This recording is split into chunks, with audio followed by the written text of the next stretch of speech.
microphones are off to avoid the background noise. This is it. Yes. Great. Thank you. So now I would like to give the floor to Orestis Varkarolis, and Orestis's presentation is titled Enhancing Reflexivity Within Self-Managed Work Collectives and Action Science Intervention. The digital space is yours, Orestis. Feel free to share your screen if you have slides also. Okay, thanks. Hi all. As the title mentions, my presentation is on a work in progress about an action science intervention in a work collective that I co-founded and participated for more than 10 years. The choice for focusing on this research topic was primarily driven, first of all, by my real life experience, more specifically my decision to leave the cooperative after a proposal of mine was repeatedly not discussed by the collective. And secondly, by my encounter with the literature on conspiracy of silence and action science. Before going forward to the outcomes of my intervention and the generated reflection, let me provide you with some more context. The collective, on average involving 8 to 12 members, operates a coffee shop in Greece under self-management and adheres to the following principles: no top-down relations, no individual ownership, socializing profits, commitment to actively promoting worker self-management, consensus decision-making, equal pay, and being an anti-racist, anti-homophobic collective. The collective also aspires to be autonomous and self-reflexive. For additional background information on the collective and the recent emergence of a first wave of radical cooperatives in Greece, you can look into my thesis, which is titled Developing Theories and Tools for Resisting Degeneration with a Worker Cooperatives Network of Athens, which is available online. Given that my research did not start after or because of a literature review, I will start by providing you some brief notes about the methodology. The starting point for the current work in progress is prolonged immersion in the field, conducted through means of overt participant observation for over than 4 years by an insider, and extends my previous research, action research on resisting degeneration, as it aims to respond to defensive routines identified as undermining the implementation of some of my recommendations. Operationally, I first analyzed data without any preconceived framework deduced from literature for data gathering, using grounded theory techniques like open coding and constant comparison. When I read a book by Zerubbabel, I don't know exactly how to pronounce it, about conspiracies of silence, I identified it as a core central category for making sense of the situation and structuring my analysis. In his book, drawing from the tales of the Emperor's New Clothes and the ostrich proverb, Zerubbabel illustrates a series of reasons that can lead to an active and non-productive in terms of problem-solving act of collectively avoiding, noticing, or discussing disturbing reality, a conspiracy of silence. More specifically, the argument of his book is that conspiracy of silence deliberately develop as people's attempts to avoid shame, embarrassment, or conflict build up. He also warns us that sticking our head in the sand prevents us from confronting and consequently solving our problems. Paradoxically, as silence advances, it's also more likely to break. In short, the 4 stages of a conspiracy of silence are the following. First, people attempt to avoid shame, embarrassment, or conflict. The second stage is that people tacitly and symbiotically avoid discussing disturbing reality. The third stage is that mounting dissonance among individuals and the organization as a whole develop. Finally, a conspiracy of silence perpetuates unless increasing pressures for dialogue prevail. And this is exactly what happened to my collective. Its members often adopted the notion that some things are better left unsaid to avoid friction and hurting the feeling of a fellow co-worker. Moreover, given that no matter in the collective was perfect in all aspects, people often felt ashamed to criticize others. Hence, any related discussion was constantly postponed as unimportant but discussable matters were prioritized. What starts as a one person's reaction can easily turn into a collective denial to confront a situation problem without those involved in the process having a plan or even being aware of the dynamics. Yet, suppressing conflicts and hiding disagreements has inescapable consequences in the long run. By blocking the avenue of resolution, conflicts slowly build up and the collective increasingly becomes unstable. By simply wishing problems away and not taking corrective measures, the team spirit suffered. The prospects of even shutting down the collective were tacitly put on the table as almost half the group had declared their intention to leave the collective for quite differing reasons. But given that dissolving the collective was seen as admitting failure, some finally decided to stay and protect the confidence in radical cooperatives. After a relatively satisfactory number of cooperators decided not to leave the collective, it was deemed reasonable that they would take the initiative to propose a way forward, which would then be discussed by all to check whether it is realistic and to evaluate any continuities and discontinuities of the collective. During the presentation of this plan for the future, it seemed that those that were willing to stay prioritized, first of all, to feel once again as a team. And the root causes for arriving at an existential crisis were once again kept private and undiscussable. In contrast, my understanding was that anti-learning strategies of the past might have led once again to dysfunctional group dynamics, groupthink, which was a bad sign for the prosperity of the collective. Hence, I intervened equipped with action science techniques and rules to challenge what I thought was groupthink by pointing out in our internal forum that the root cause of our dysfunction was avoiding debates on difficult topics leads to dysfunctional intergroup dynamics and undermine the potential of the collective to be self-reflexive and autonomous. Therefore, I suggested that reflecting upon our errors of the past, find new solutions, and adopting an attitude that considers errors as an opportunity for learning was a more fitting way forward and in line with the espoused values of the collective. In this sense, failure would be not to learn from our own mistakes and not to alarm others about conspiracies of silence, and in this way negate the educational dimension of our experimentation. Along this line, the intervention has so far proven rather successful in triggering reflective strategies by all involved parties that one way or another agreed that there was a problem with us being silent. On top of that, consensus was reached to remain committed in a self-reflective dialogue where data and inferences would be scrutinized by all interested parties. Whether this materializes, only time will tell. Yet, the so far collective validation of this paper seems a promising starting point for better challenging conspiracies of silence in the future. So, what do we learn from this experience and how this could inform the promotion of action science in cooperatives? Firstly, the current work in progress aims to offer a distinct contribution on classic cooperative problems like difficulties in dealing with skill-knowledge differentials, giving and receiving developmental feedback, or promoting productive use of conflict and meetings by illustrating that they are often rather interdependent, constituting a weak problem, a conspiracy of silence, and putting into motion difficult to contrast intergroup dynamics.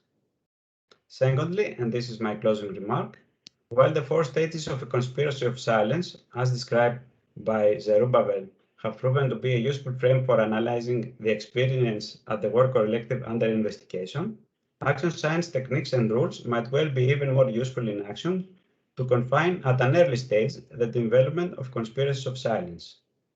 It largely depends on the commitment of cooperators to deal with incongruencies from their espoused values of self-reflexivity and autonomy. Thank you. Thanks a lot.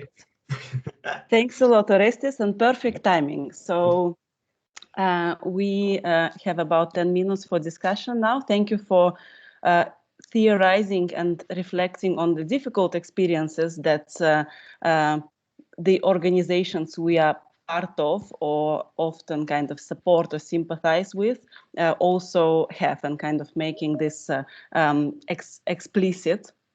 So yes, I would like to open the floor for questions. So feel free to just raise your hand and I will see you, or type your comments or question in the chat. So Matthew, please go ahead.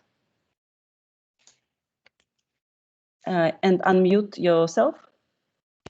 There we go.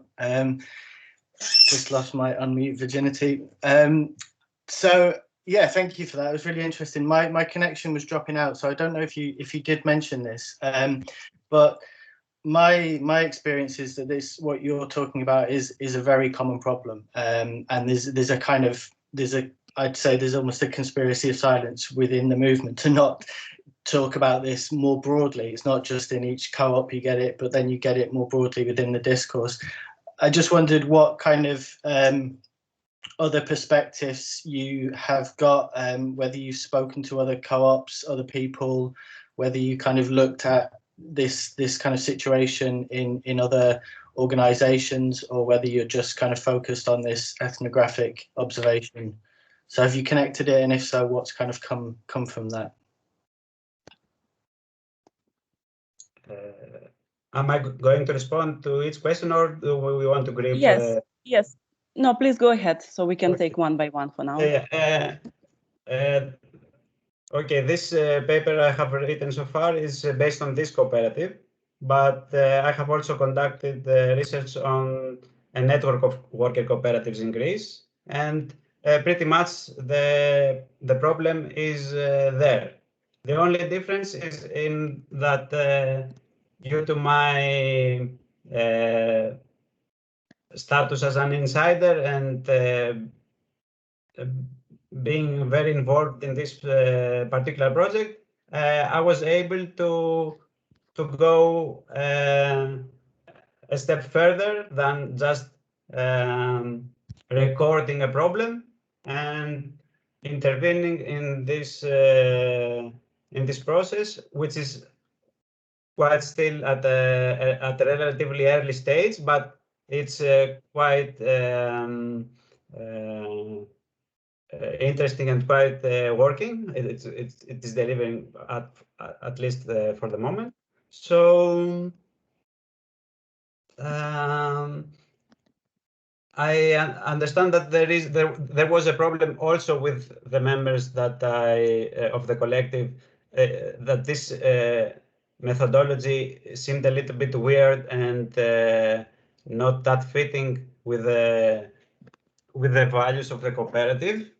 But I think that I have managed to make it work and be in line with us, and that has proven very effective so far. So yeah, that's my reaction. Thank you. Next is Eric. Yeah, thanks for an interesting presentation. My question is a little bit in line with Matthew's, because I was thinking this theme is really big in like the literature on organizational learning and organizational innovation and all of this, that if there's a culture or a conspiracy of silence, it stifles, you know, the generating of ideas and all of this.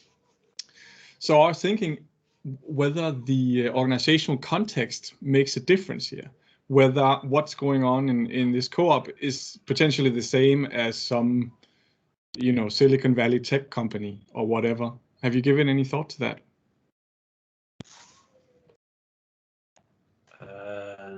I'm not sure and that I got the point, but I don't use this. I think this methodology is a custom. You can customize it. You have to customize it either if you are working for as a consultant for a Silicon Valley enterprise, or if you are a member of a radical cooperative, either way, you have to customize it. So as you customize it and you print and you have to work with the values of those you are working with. So I don't know what I should have done if I had to intervene in Silicon Valley. It doesn't. It didn't. I didn't pay any attention to this, but I tried to be in line with the values of the collective and self-management and so on in my intervention. Thank you. And maybe, yeah. I don't know if I understood the question, but yeah. I have been, maybe I wonder kind of when using the frame and the theory that you have been engaging with. So what is special about the alternative and let's say radical organizing practices there? So I think that speaks to what Eric has mentioned, and kind of similar dynamics can probably be part of more mainstream organizations. And here, like, what is particularly special, let's say. Maybe walking. Oops, someone needs to mute themselves. So is there something particularly special, or what kind of dynamics may be special for the alternative organizing practices in comparison to the kind of mainstream ones that are often researched in organization studies literature? Okay, now, yeah, okay, now it's, I get it more clear. I think that, as it's mentioned in the title, that reflexivity is not something that is required in a typical business. So this is we as part of a radical cooperative movement, we want to be autonomous. That means we are self-governed, that we make our own rules, and we are aware of our decision-making process, how and why things are decided. So when there is an error in this process, this is something that should not be there. And as you record it, and this problem keeps coming back and coming back, people get a bit anxious, but also a bit interested in this. And they say, why is this happening to me or to the collective? Because it's difficult to see your errors, but in this collective process, you can see the errors of the others. So this is a process that I think it's very that the environment of the cooperative that is radical is very fitting for the and quite different than what is most typical organizations. And of course, the fact that there is no hierarchy, there is no top-down relations, or at least that we aspire this to be, is also a key element. So there should not be this defensive mentality of individualism and departments fighting each other. It's a collective, so we need each other to be strong, to fight together and live together and work together. It's not a matter of me getting the promotion or having the budget work for me. It's an environment that is more okay, I don't know. It's more fitting for such an experimentation. Thank you. So I think we can take one more question, as Orestes has been mega punctual and has not been using technology. That differs often things. So anyone else, if you would like to bring up your question to Orestes now, you are most welcome. Who would that be?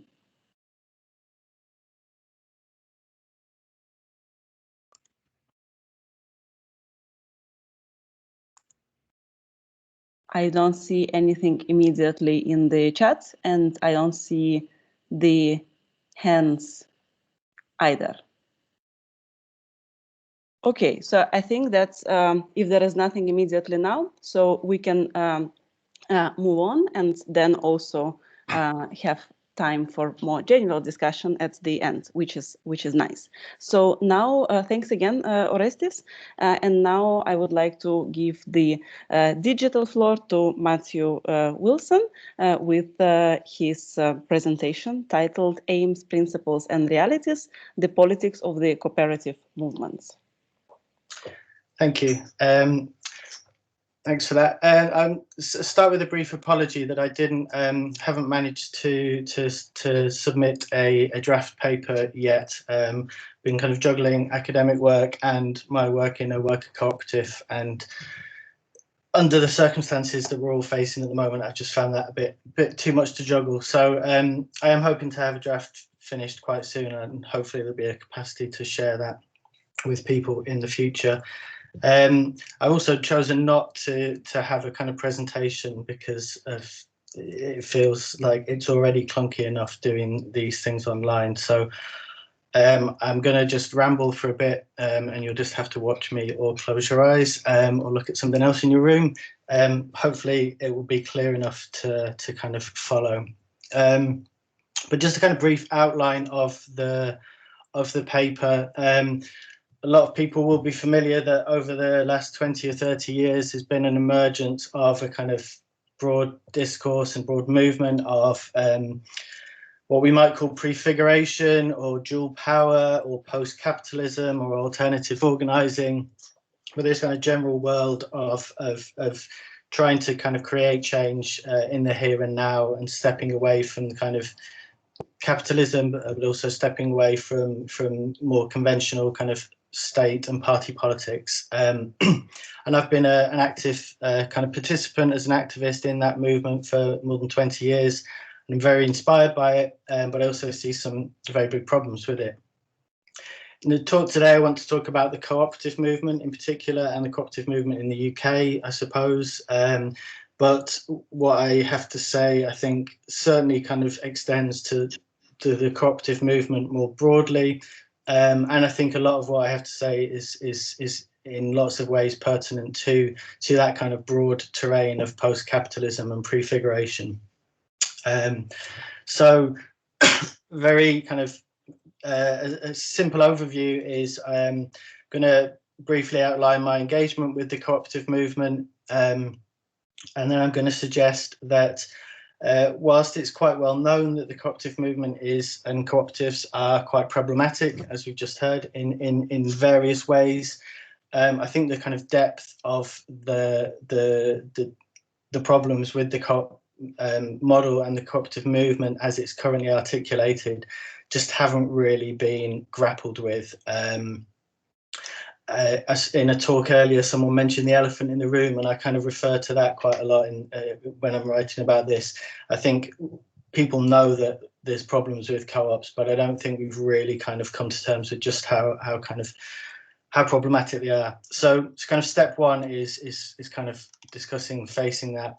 Step two is arguing that our kind of broad discipline, whether we call it CMS or whatever, wherever we're from, in terms of our kind of academic discipline, there's an increasing interest in these models in alternative organizing, but I'm going to be arguing that we need to start looking more strategically and more broadly at the co-op movement as a movement and thinking about it as a social movement and engaging in it in a kind of broader and more strategic way.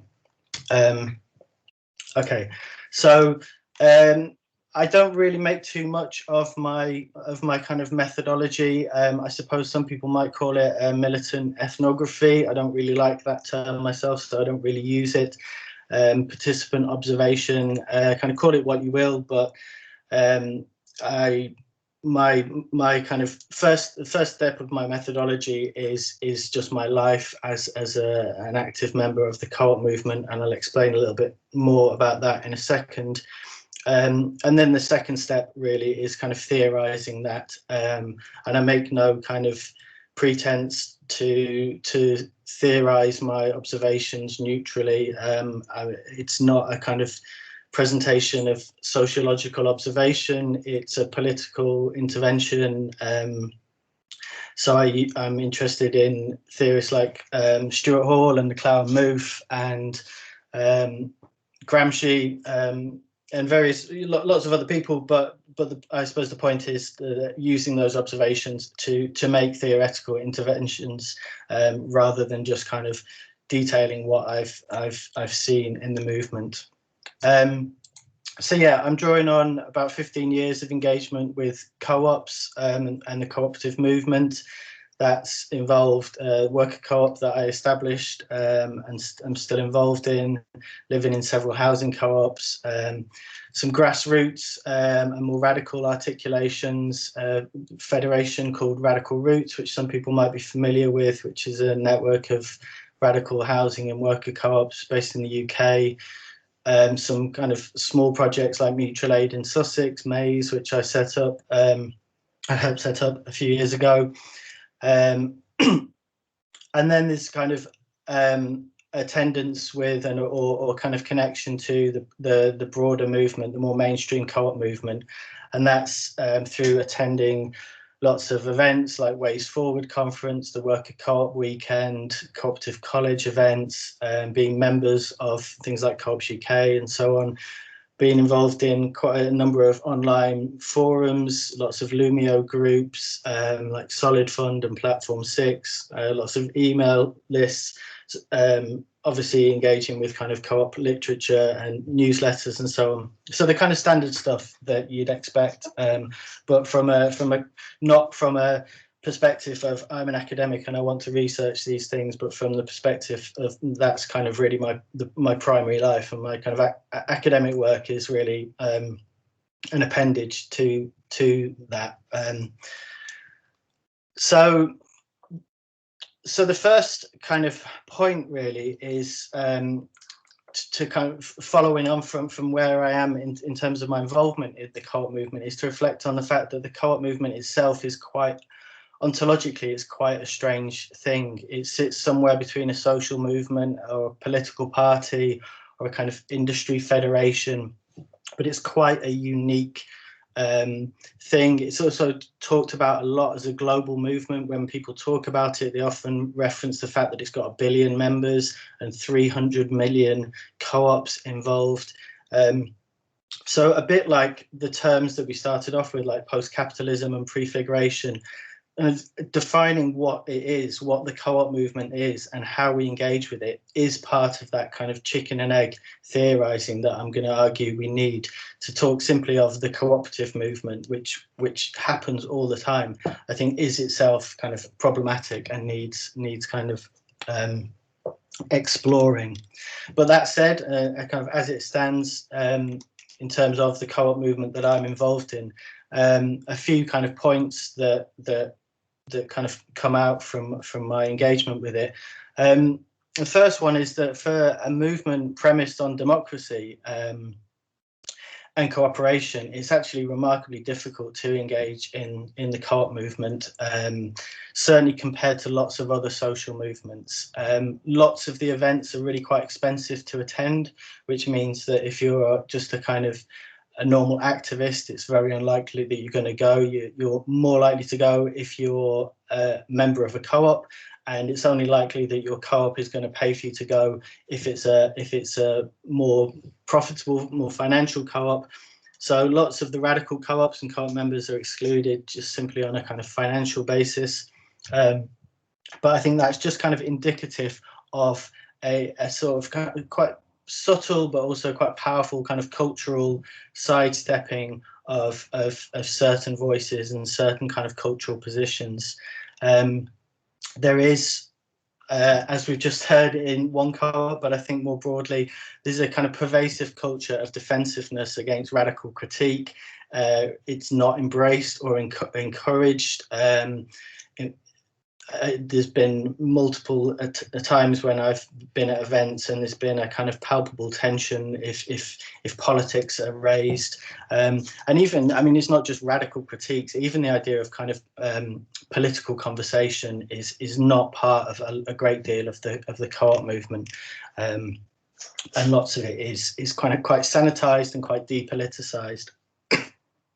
At the same time, it kind of presents itself to the outside world as being inherently ecological, sustainable, socially just, progressive, democratic. It's you know, it really presents this image of it being very different from kind of mainstream capitalism. But if we dissect any of those things, which I do in the paper, and obviously I'm not going to have time to really kind of empirically explore these things now, but if we take any one of those claims, they're really kind of left wanting. Agriculture is the biggest kind of sector within the co-op movement, and dairy farming in particular is a very big part of that.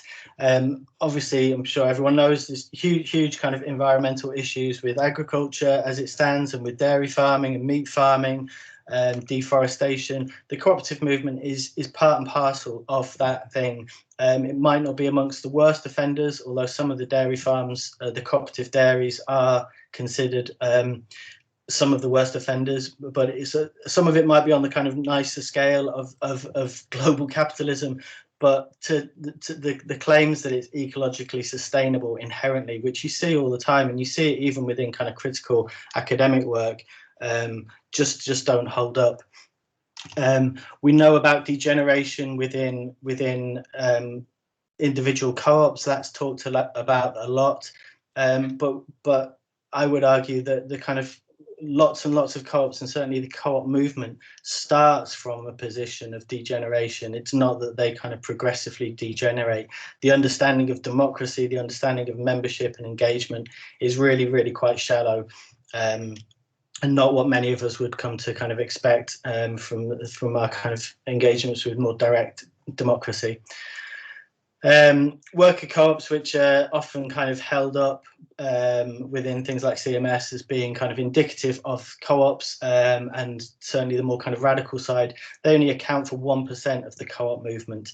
So when we talk about the co-op movement, we're talking about massive insurance firms, massive kind of agricultural conglomerates, and so on.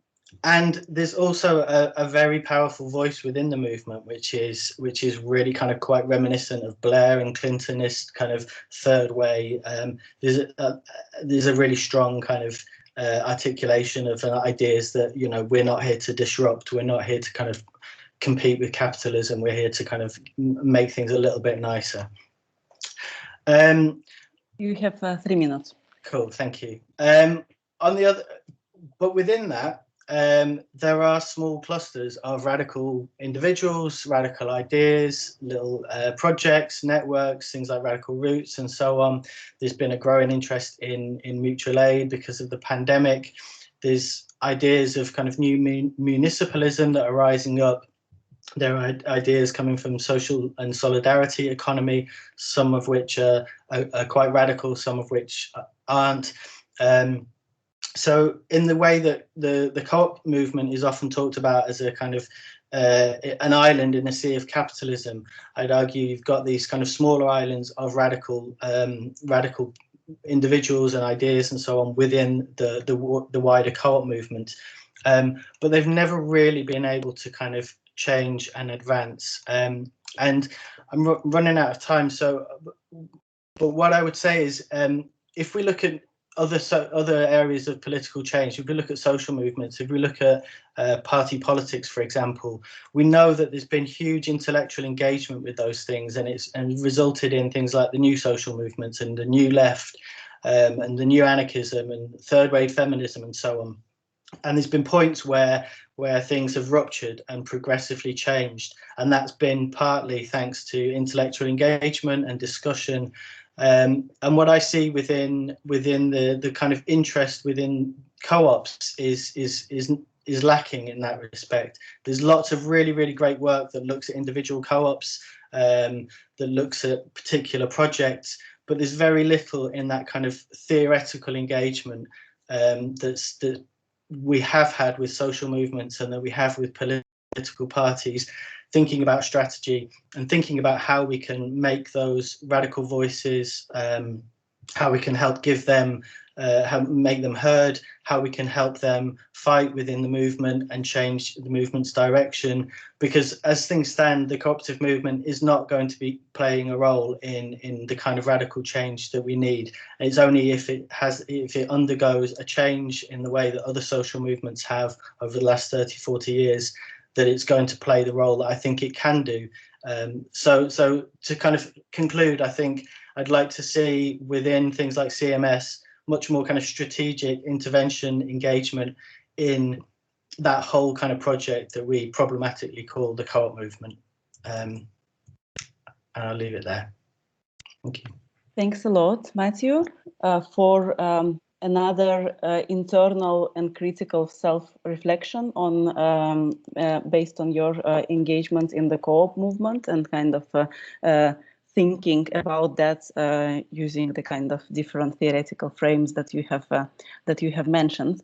So yes, now we have about 10 minutes for question time.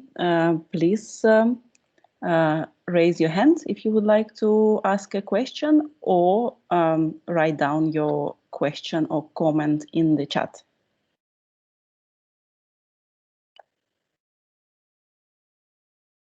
So I can see that Emil would like to go first, so please go ahead.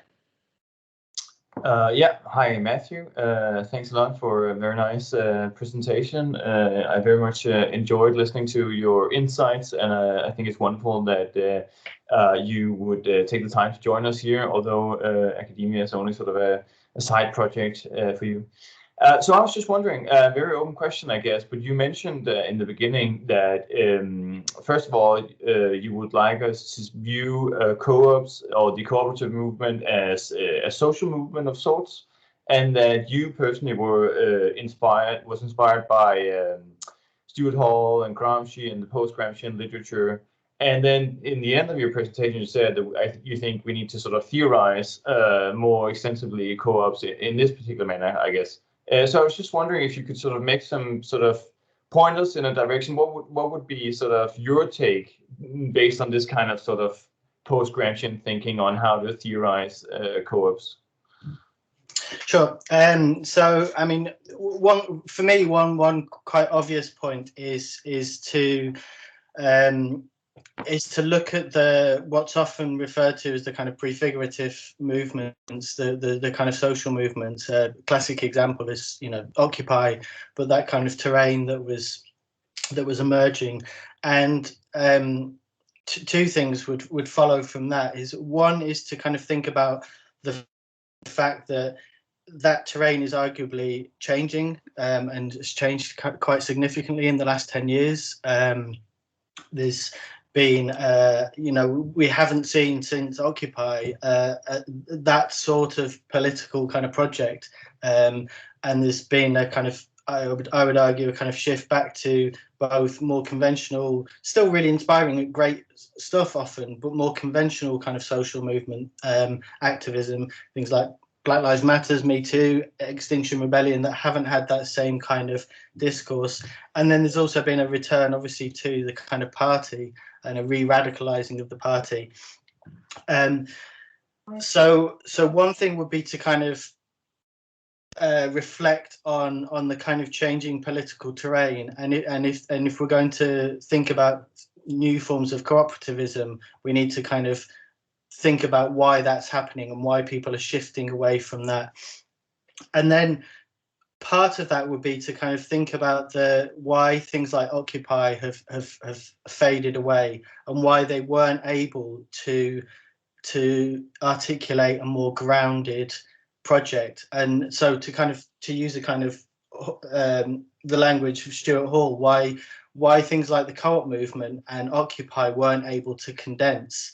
There were kind of voices occasionally saying, you know, look, we've got Occupy and we've got this aging cooperative movement that desperately needs kind of new people to get involved. You know, if only we could bring those two things together. But that didn't happen. And so one thing would be to think, well, why not? And a very simplistic analysis would be that Occupy was too radical. It had too much kind of ideological baggage that didn't allow it to make compromises that were necessary. And on the other hand, the cooperative movement wasn't welcoming to it. It wasn't a space to welcome people with, you know, you hear really disparaging stuff within the co-op movement about the kind of utopian radicals, the kind of Marxists, the extremists.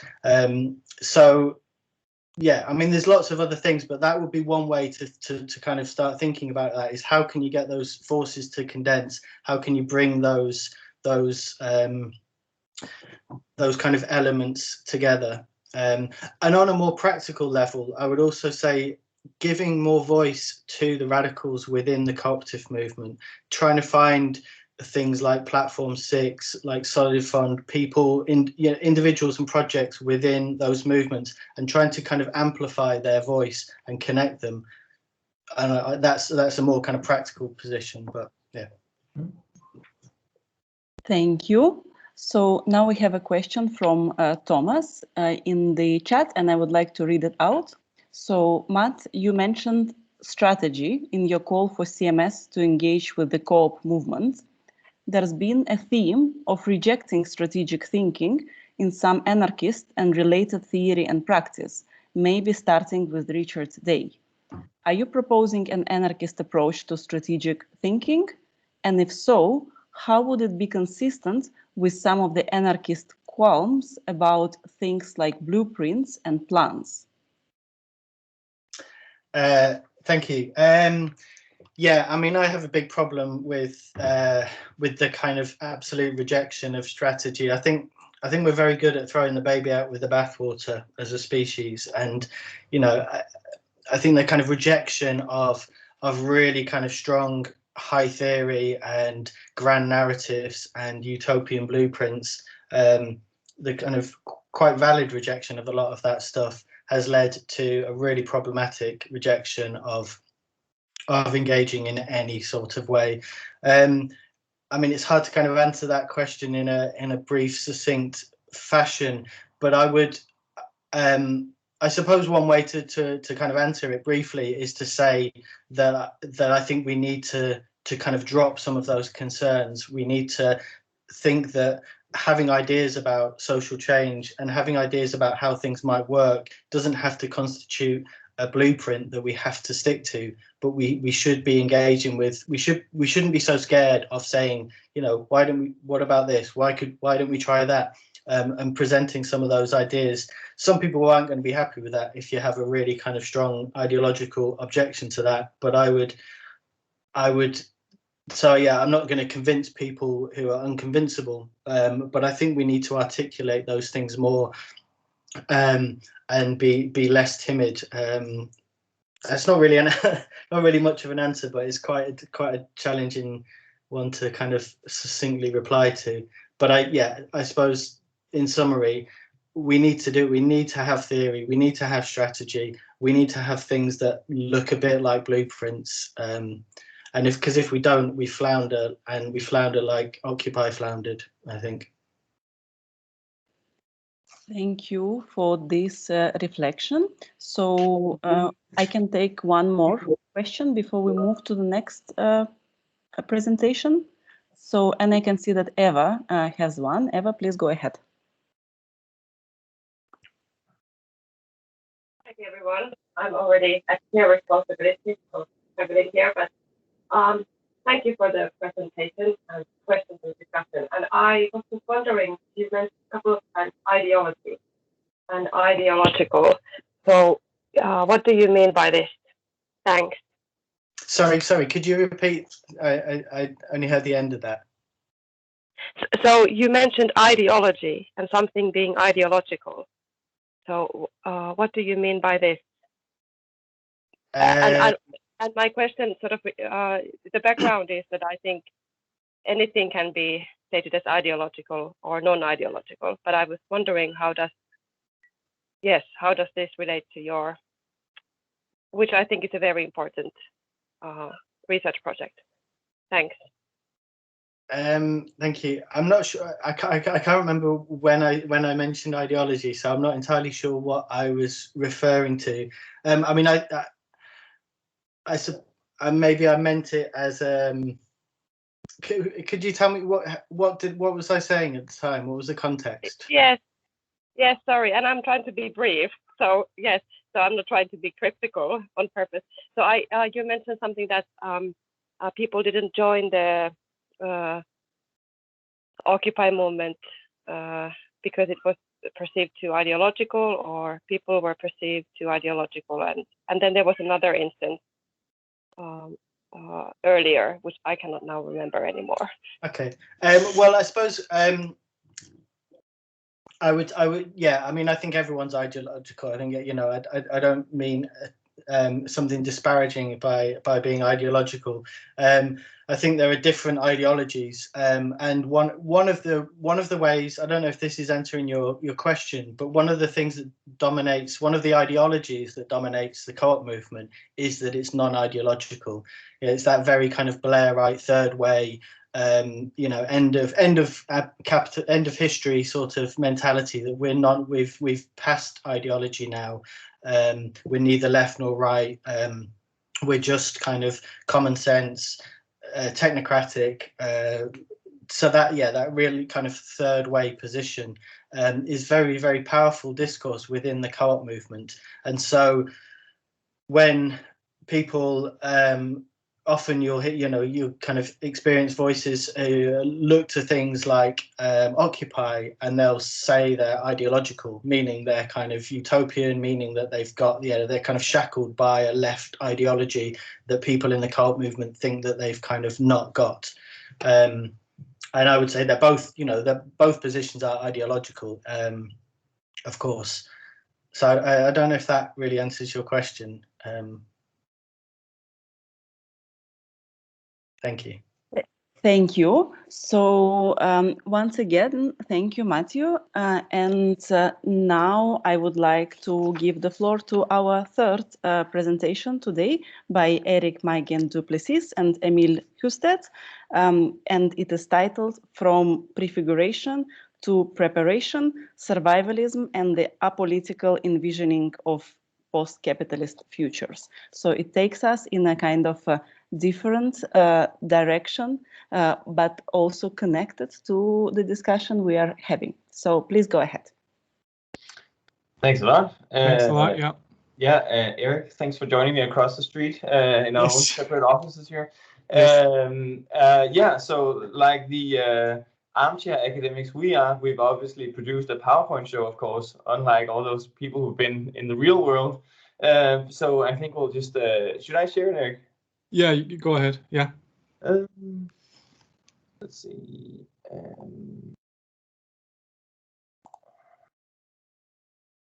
Okay, I'll just launch it. Just a second. Yep, does this work? Yes. All right, so I think the division of labor between Eric and I is that I say something first, and then Eric sort of takes over from there. Right, so what we're trying to do here is to present sort of some initial thoughts on what might at some point in time be a future research project on preparation or prepping or survivalism or whatever you want to call it. And the reason why we sort of started to think about this is because Eric and I, we met each other at in another research project, which was concerned with alternatives and alternative forms of organizing. And we each explored sort of more or less conventional alternatives, if you like, movements and activist networks and all that kind of thing. And then now this research project is coming to an end, and we're starting to think, what should we be doing now? And one of the things that we sort of kept on coming back to and kept thinking about was, as many of you have said, the notion of prefiguration. And in a sense, it both sort of fascinated us and perhaps also annoyed us a little bit, because it seemed to be sort of a mode of organization which was endowed with sort of almost magical powers, that if only sort of your movement relied on prefigurative politics, all good things sort of might transpire out of that. And also, as Matthew mentioned, because prefiguration seems to be something that sort of, when you say prefiguration, you automatically almost say Occupy Wall Street or the Occupy movement. And as Matthew pointed out, that is sort of, I don't know if Occupy failed, but at least it seems like activism has moved away from that or beyond or whatever. And we've seen sort of new forms of activism that doesn't really seem to be captured by the notion of prefiguration necessarily. And then thinking about sort of where do we go from here, both research-wise, but also where does activism go from here, we came across the notion of prepping as something that previously seemed to belong to sort of a marginalized group of slightly weird people, perhaps, which has now become more and more mainstream. And so with the COVID-19, the notion of prepping has sort of really proliferated. And BBC and Financial Times and so on and so forth, National Geographic are running documentaries and articles about prepping and how many people identify as preppers right now. So we thought this is a curious phenomenon. What is prepping actually, and how does it relate to that notion of prefiguration, which we sort of seem to be in one way or another, both personally and also perhaps the world, moving a bit beyond? How does that relate to what's the relationship between prefiguration and prepping? So we thought that one place to start this new research project might be to theorize the notion of prepping. And in a sense, we thought, well, perhaps both prefiguration and prepping could be described as sort of activist tactics that are alternative, in the sense that they sort of aren't necessarily adopted by institutionalized or established actors. That it seems to be something that, you know, political parties or trade unions or whatever we would like to call sort of the established players, large cooperatives, large multinational firms, they don't do prefiguration and they also don't do prepping. And it seems like they're alternatives, but they're alternatives in very, very different ways. And so we thought, okay, so how do we begin to sort of theorize what prepping is about? And in starting to think about this, we came around sort of the notion of risk, because risk sort of intuitively seems to be integral or inherent to the notion of preparation. It seems to be sort of a risk-based activity of sorts. And when you sort of try to find out what risk is, you quickly come across the idea that risk is sort of a momentary departure from safety. Sorry, is someone saying something? Someone needs to be Someone needs to mute. Okay, yeah. Yes, I will mute them right away. Okay, sure. Yeah, so the intuitive way of thinking about it is the risk is something different from safety. You are safe, and then you take a risk and you expose yourself to danger in a certain way. And also, if you look up at sort of the Oxford English Dictionary, it also says that sort of risk is the exposure to probability of loss or injury and other unwelcome circumstances. But interestingly, there is another conception of risk that perhaps might be more productive in terms of theorizing what prepping is about. And it's advanced by this German sociologist, Niklas Luhmann, that some of you may know, this guy. He actually looks a bit like a prepper, I think, maybe sort of a 1970s prepper. But he has another way of sort of conceptualizing what risk is about. And he instead of distinguishing risk from safety, he distinguishes it from danger. So he says risk is not sort of, it doesn't represent a momentary departure from safety, it represents a momentary departure from danger in a sense. Or rather, the risk is a way of introducing agency into a situation which is perceived as dangerous and hence sort of beyond our control. So he says here, risk can be defined as the possibility of future damage exceeding all reasonable cost that is attributed to a decision. Risk is the hopefully avoidable causal link between decision and damage. In other words, it is a prospect of post-decisional regret. Danger, on the other hand, is the possibility of future damage which is attributed to external events. Risk is an attribute of decision-making, while danger is a condition of life in general that cannot be avoided. So Luhmann says, life is dangerous, We live in an inherently unpredictable world, one where the future cannot be known. And as such, the notion of safety doesn't really make sense. So the world is dangerous. That's the default condition. And then we can make decisions. We can take matters into our own hands. And whenever we do that, we sort of embark on a risky course of action. And so risk is sort of an observation that people make about their own decision making. Risk is a decision to assume responsibility for potentially negative outcomes. So if I do something and something bad happens, and I perceive the bad that happened as a consequence of my decision making, well, then we talk about risks. But if I'm exposed to danger and I have no sort of, I cannot do anything about this danger, then I'm exposed to, danger rather than risk. I hope this makes sense. Otherwise, please ask some questions. All right. So he actually goes on, Luhmann, and I think sort of in a sense anticipating perhaps the prepper movement, but here he goes on to distinguish between two kinds of prevention or preparation. He actually also calls it preparation. So he says we can distinguish between danger prevention and risk prevention. And danger prevention is a way of preparing for these events that are beyond our control, that we are not responsible for and cannot do anything about, but we can sort of mitigate the amount of loss or the sort of the scope of the damage that occurs. Risk prevention is where we take matters into our own hands and where we also, in a sense, might be responsible for the outcome. So if anyone's bothered to read the paper that we submitted, we make this we have this example between sort of a person who perceives the racial injustices of the contemporary society and decides to join a Black Lives Matter rally. And then sort of knowing that it might not be completely safe to always to join these kind of rallies, the person decides to participate in sort of a non-violent fashion and only to engage with non-violent activists and non-violent activities. However, if the police suddenly strikes down on the rally and arrests everyone involved, there might be a tendency to sort of attribute responsibility to oneself, although one might not, objectively speaking, be responsible for the situation. So one might say, I shouldn't have joined that rally. I should have known that it was dangerous and so on and so forth.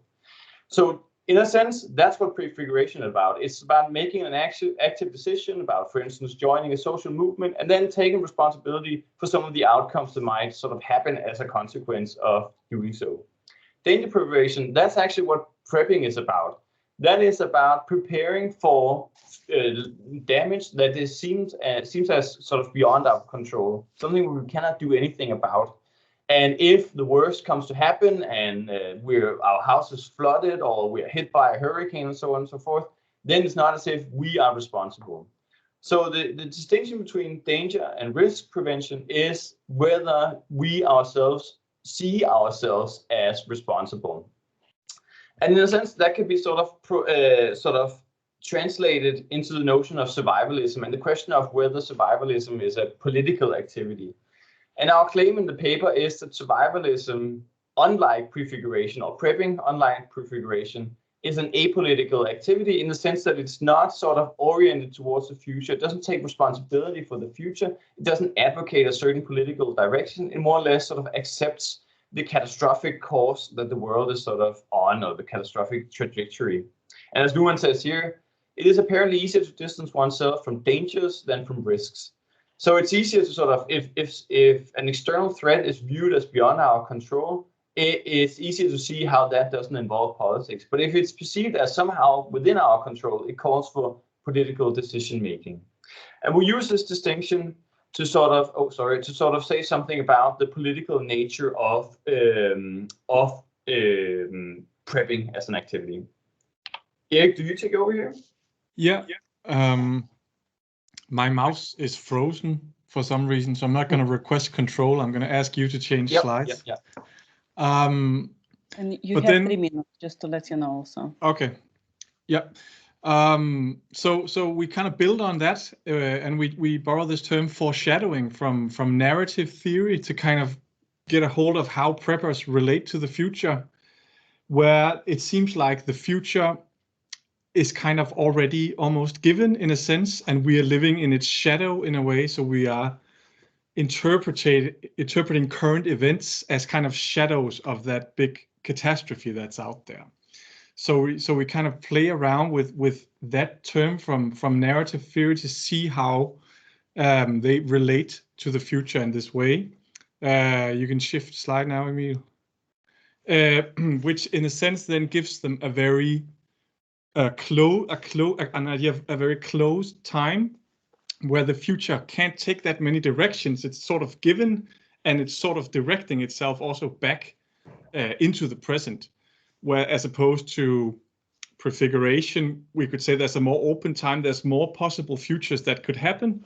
So you can have a more or less sort of open or closed time, where we argue that prepping has a sort of a very closed sense of time, which again speaks to this kind of apolitical component we were talking about. You can shift again, Emil.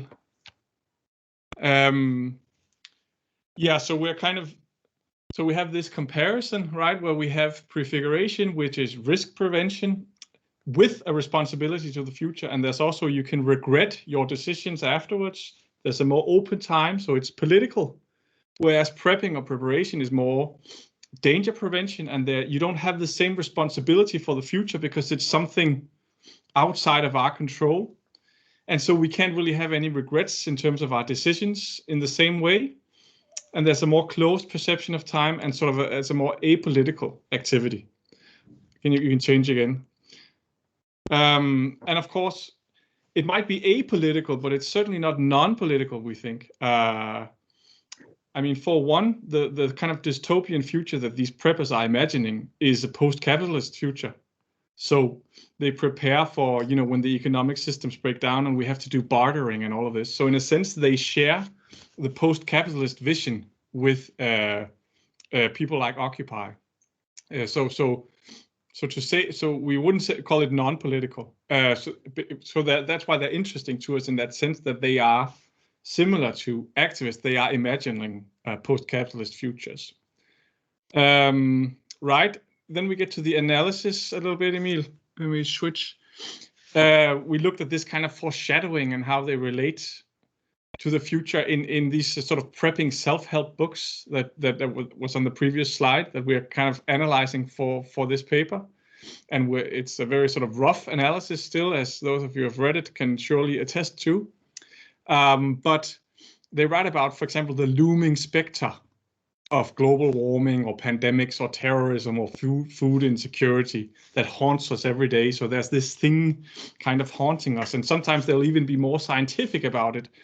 And sort of here they're talking about the New Madrid fault line, which is in the Midwest, two tectonic plates, where they're writing with so many tremors happening every year. This is obviously an area with a lot of seismic instability. And should this fault line decide to give way, the damage of loss of life could be staggering.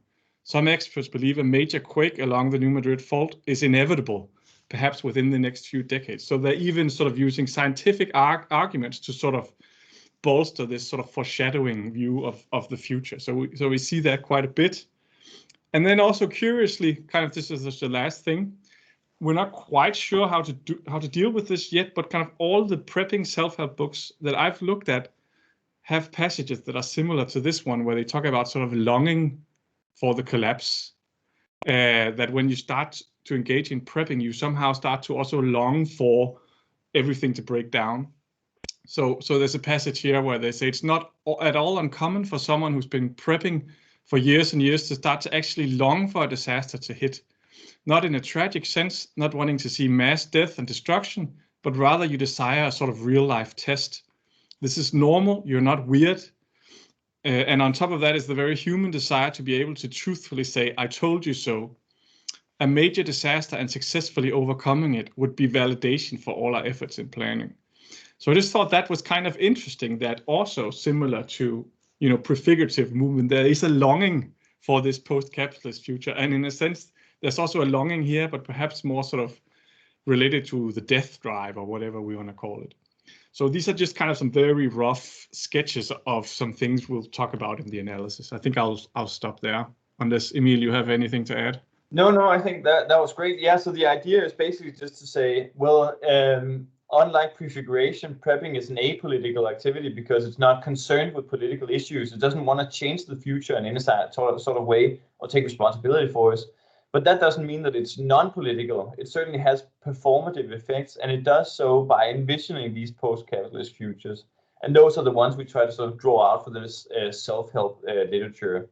And we haven't gotten that far, as you might be able to see. Yeah, I think that's it. But we made a beautiful slideshow to compensate, for the lack of substance. Yes, exactly. Yeah. Thanks a lot to you both, and technology has been mostly on our side this time, so very nice. It's been very fascinating, the contrast that you have been trying to kind of tease out between these post-capitalist futures envisioned by preppers and prefigurative alternatives. So now I would like to open the floor for questions and comments. Please raise your hands or put the questions in the chat. Yusra, please go ahead. You're first. Yeah, thank you. Thank you, Eric and Emil, for your presentation. It's certainly intriguing and fascinating, actually, phenomenal. The more I can imagine myself in a rabbit hole on YouTube, checking those. But while reading, because I read your paper, one of the things that I was thinking is, and I think you mentioned something around it, this individualistic dimension of this movement, right? And how do you see at this point, this maybe tension between the individualistic or individual versus collective approach? Because what struck me in some of the quotes or extract from the books is they refer a lot about family, family is so, and there's also, I think, a whole ideological also dimension or characteristic of the identity of survivalist, but I'm just guessing, but I think that it might constitute something that can more deeply distinguish or between the two, prefigurative versus. What do you think? Can I? I think that's a really good point, and actually I think we didn't write about it because we have it in a separate paper that's kind of only about that. Sort of the paradox of how these people are actually organized in online communities and have some kind of sense of community, but also how they then in these communities write about that you have to keep your prepping a secret, because if you tell your neighbors, they're going to come knocking on your door when the apocalypse strikes.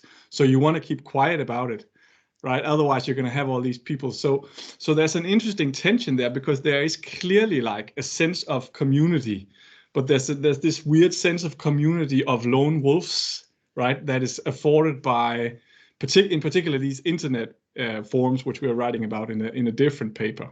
And of course, there's a lot of this,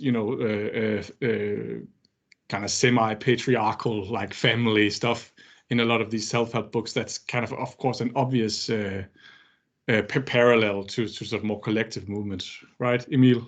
Yeah, I agree. And also some of the books, a very few of the books that we've read so far, also have sort of chapters on the communities that sort of arise in disaster.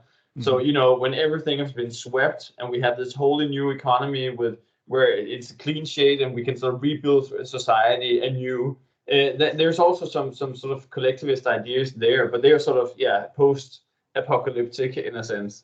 Yeah. Thank you for this. Next is Matthew. Hi, yeah, thank you. Really, really interesting. A similar question in some respects. I was thinking a lot about responsibility, and I'm really interested in the kind of question of responsibility within the prefigurative movement, and what I think is quite a deep ambivalence towards responsibility, because there's at one and the same time with prefiguration, there's an idea that we need to kind of be the change we want to see, as we put it. But then there's also this radical critique of the system, which is supposed to make that change impossible. And so there's actually, I mean, I say there's ambivalence, but there's quite a lot of antagonism to the idea that we can be responsible within a kind of capitalist system. But then with the kind of preppers, there's this kind of there's this lack of desire to kind of intervene and to change things, but precisely because of that, there's this kind of responsibility, not in a kind of communal, common good political sense, but a kind of, I need to look after myself, so I'm going to actually do something. I just wondered if you kind of explored responsibility as it is understood within prefiguration, because for me that raised some interesting thoughts, but I think that's a vastly under-theorized kind of element of prefiguration. I think the short answer is no, we haven't, but I totally get your point, and I was actually almost thinking about it while saying it in this presentation, that I wondered to what extent as activists engaged in prefigurative struggles feel a responsibility to, or feel that they can somehow influence the course of history in a sense. So I think that's why I introduced us as the armchair theorists in the beginning, because that's obviously something that we need to explore, but perhaps also in practice. But I totally get your point that there's a more tangible sense of responsibility in the prepper movement, perhaps, than in prefigurative politics. Thank you. Okay, thanks. There are questions or comments in the chat which I think speak to the question that Yusra raised earlier. So, but I can just speak or read them out. So there was the question on collective elements to prepper envisioning of a post-capitalist future. And then there was, but I think it was addressed. And then also Eva has been saying that through her fieldwork, she knows people who prepare for a collapse, but in a social and collaborative manner, for example, under the concept of self-sufficiency. So perhaps any final reflection on these points, and we can move to the general discussion. No, I think that's, yeah, I don't know. Do you want to say something, Eric? No, I mean, we've also looked at, there are kind of those kinds of movements out there, but I would say it's hard to quantify, but I would say kind of the dominant mode of prepping is not that. Perhaps, sadly, perhaps that could be sort of a way to think about how to sort of take some of the good in prepping and merge with prefiguration or something. But you could also say, so if you look at sort of the forefront of climate change sort of research, it seems as if, so I remember, for instance, when, though I don't remember his name, when the book came out, The Uninhabitable Earth, there was sort of a researcher collective who wrote a book review of it. And for those who've read The Uninhabitable Earth, it's just devastating reading. I mean, you feel like lying down and dying sort of after reading it, because there's just no chance of recovery. And then there was this researcher collective who wrote a book review, and they were like, we very much like the book, it's very accurate, but it's far too optimistic. And the approach they advocated was deep adaptation. So instead of trying to sort of, prevent climate change in any kind of way, then let's just say, shit has already hit the fan, we need to prepare for the worst. And in a sense, that's of course also preparation at sort of a more societal, state-sponsored, perhaps even level. Which is collective in some sort of way. So I think we have to sort of distinguish between different modalities of prepping or something like that. Yeah. Right.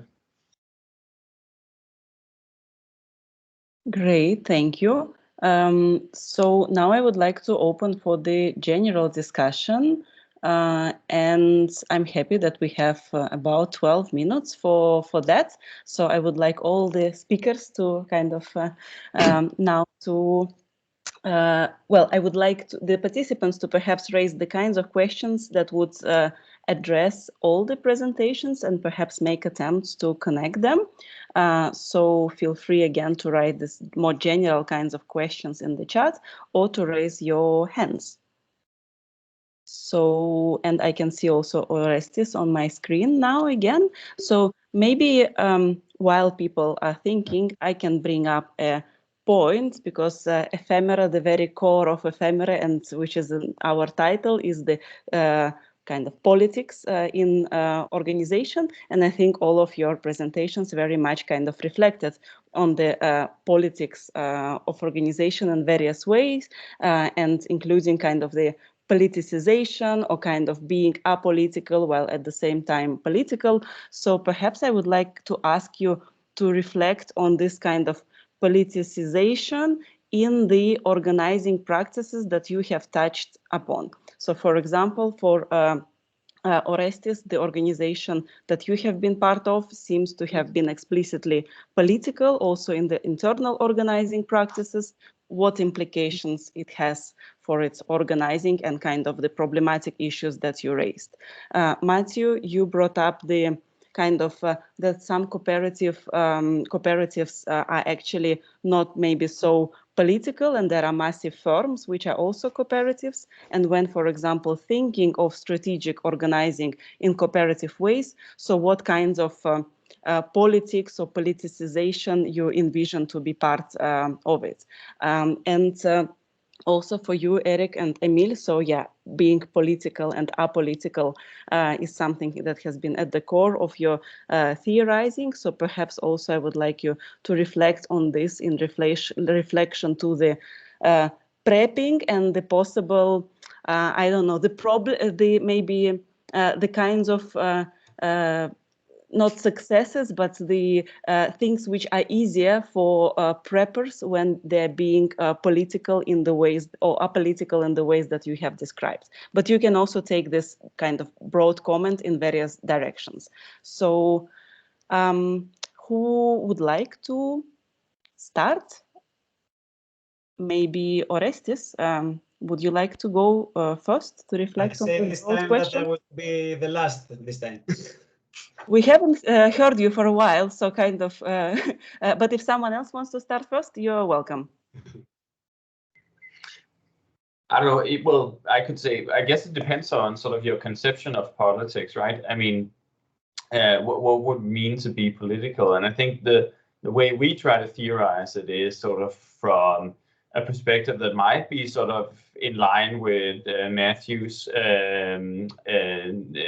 post-neo-Gramscian sort of tradition, by saying that sort of politics is in a sense sort of the constitution of the social and the construction of new subjectivities. And I think that's one of the things that we'll be looking for when we get a bit more into depth with the analysis. How does sort of this whole prepping discourse give way to new activist subjectivities and new sort of identities that might emerge, and perhaps new collectives as well. And that's at least in the sense that we sort of, that's what we mean when we say that it's not non-political. So that's the distinction between apolitical and non-political for us. That it's not sort of explicitly engaged in conventional politics, but it definitely has performative effects.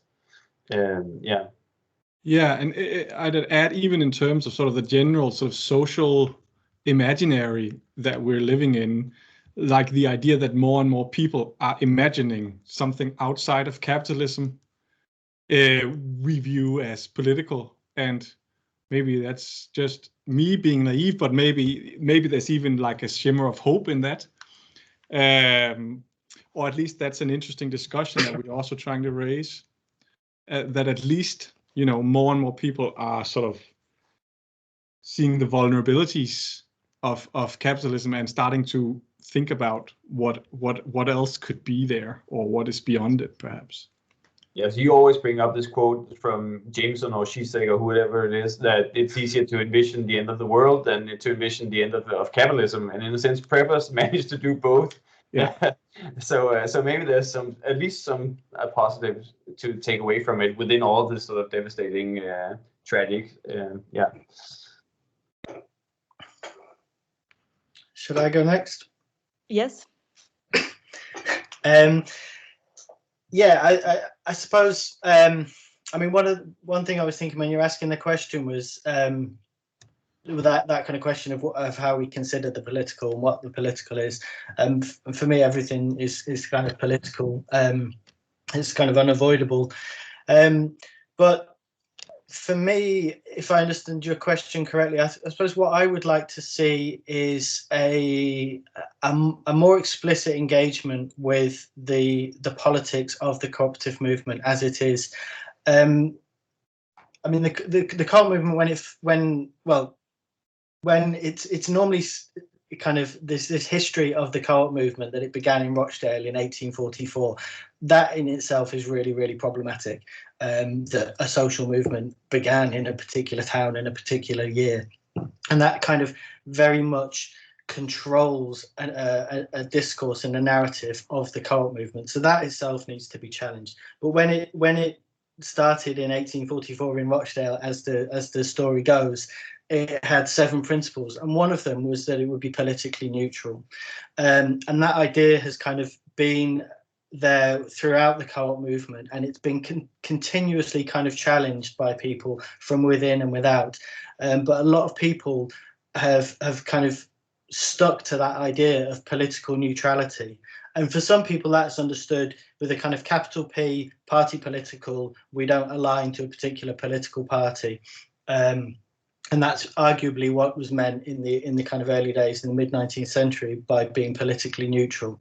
But for some people, it does have this kind of idea that's now very resonant with the third way, kind of new liberalism of the kind of early 20th century, the third way of the kind of late 20th century, whereby we've kind of discarded with the political, we've discarded with ideology, and we've found this kind of way of living that doesn't have that baggage. And so the co-op movement has that very powerful voice within it, and increasingly people with the left politics are looking to cooperatives as a political tool, as part of a kind of broader prefigurative post-capitalist strategy. But I think we need, in the way that people need to recognise the limits of the Labour Party or the Democratic Party or whatever, we need to be much more explicitly engaged with where the co-op movement itself is. We can't just say we're going to use the cooperative model and we're going to talk about co-ops for our political strategy without acknowledging the incredible and dominant voice within the cooperative movement, arguably, which is we're kind of apolitical. We don't want to be part of your kind of leftist, hullabaloo, Marxist, anarchist, whatnot. And that needs to be engaged with. Thank you. Orestes? I'm not sure I understood the question. That's why I'm trying to avoid the... So in your example of the initiative, so what I understand is that the very kind of alternative organizing practices, the kind of the non-hierarchies, and the decision making made in this way, so kind of the politicization of the process of organizing at the same time has come with silences that you have problematized.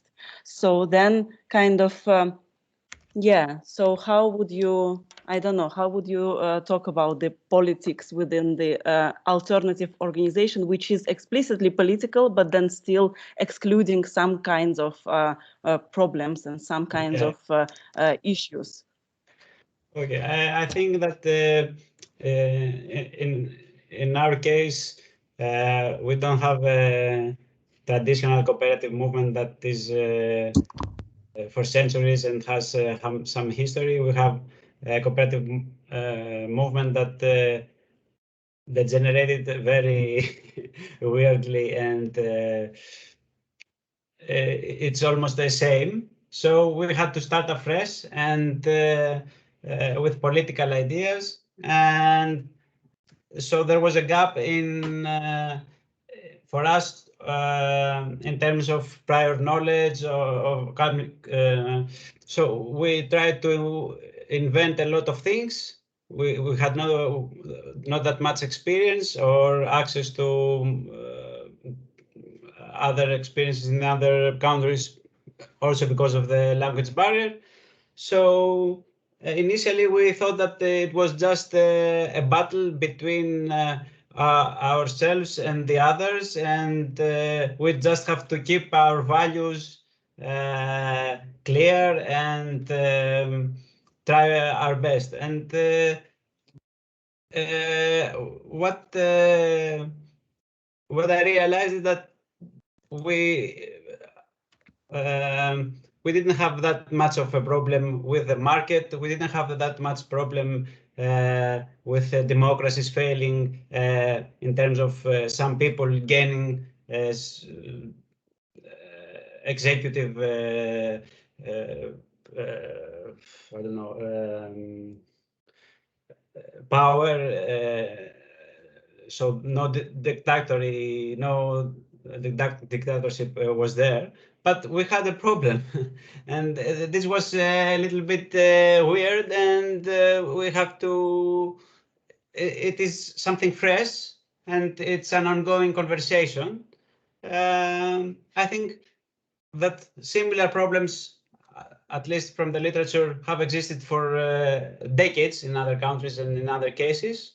So I think it's not something just particular here in Greece, but certainly the conditions of the network of the people involved in them have made it a little bit easier maybe to experiment in this kind of alternative organizing and trying now to claim back our self-determination and our reflexivity in our struggle. Thank you. So I think it is time to wrap up our session. So, and I have not seen, so there has been a comment in the chat, so you can read that, but I haven't seen new hands. So this, my very broad question has been kind of in a way a space for your final remarks also. So I would like to thank all of you once again for your talks and for the discussion. So a loud round of applause. And I would also like to say that I'm glad that we are taking the discussion on alternative organizing further in Ephemera, because I think we have been to some extent earlier maybe trying to visibilize alternatives, especially kind of the politically the alternatives that we politically sympathize with. So, and we have been trying to kind of include them in the spaces for discussion in organization studies. So, and to figure out how they work and so on. But I think that also this discussion takes us more into like the critical reflection and self-reflection on the practices of alternative organizing and brings the questions of strategy and things like this, which is a step forward. And also with the presentation of Emil and Eric, we're also taken into kind of the new shades and forms of organizing, which still can be framed as alternative, and there is something about it to figure it out and perhaps to contrast it with the prefigurative alternatives that many of us are very fond of. So, and I would like to finish it here. Thanks everyone for participation and for your engagement and the good comments and questions. So, and we see you tomorrow, right? So we still continue. Yusra, anything else to add? Yeah, we meet tomorrow again at 12 in one of the two sessions. We'll start at 12:15, but we can already meet for coffee after lunch or whatever you are. So yeah, I hope to see you or some of you tomorrow again. Great. Bye-bye. Take care. Thank you. Bye.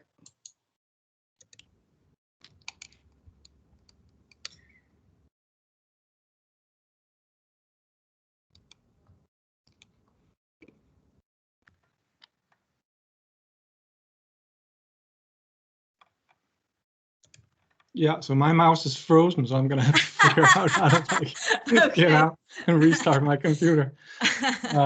Okay. This was fun. Yeah, that's why I'm still here. Nice to meet you, Eric. See You you. too.